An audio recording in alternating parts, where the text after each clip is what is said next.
Nous l'avons vu dans une vidéo précédente, le parfumeur compose la fragrance avec des notes qu'il choisit dans son orgue à parfum. Comme le musicien qui assemble les notes sur sa partition ou le peintre ses couleurs sur sa palette, le parfumeur assemble les notes parfumées pour créer des accords. Pour organiser sa création, le parfumeur construit ses parfums à partir d'un schéma représenté par une pyramide, la pyramide olfactive.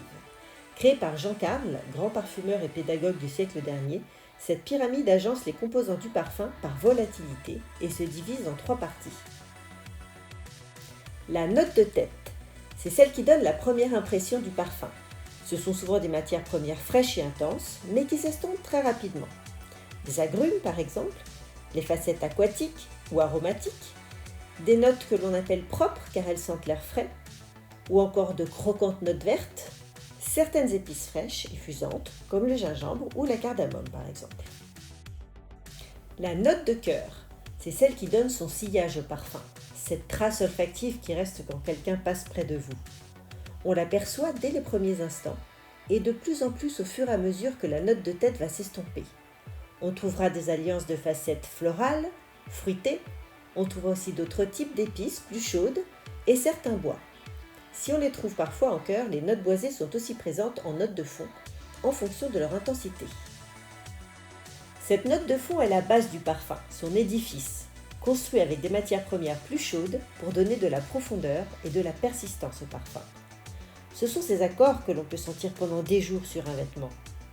On y trouve des facettes mystiques ou balsamiques, telles que des résines comme l'encens, la myrrhe, le benjoin, des facettes ambrées aux notes orientales avec des accords chauds et sensuels de patchouli, santal, labdanum, des notes gourmandes de type caramel, vanille et autres gourmandises, et enfin des notes boisées, animales ou cuir comme le oud ou le bouleau, et des notes poudrées aux effluves veloutés de riz ou de musc.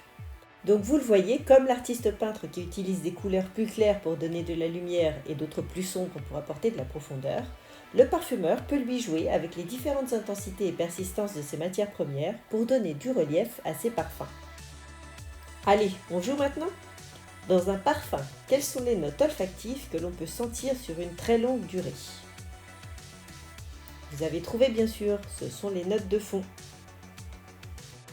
Et pour vous amuser à découvrir le rôle des facettes olfactives dans la pyramide, je vous invite à sentir les crayons parfumés du jeu olfactif Master Parfum. Une bonne détente instructive en ces temps de confinement.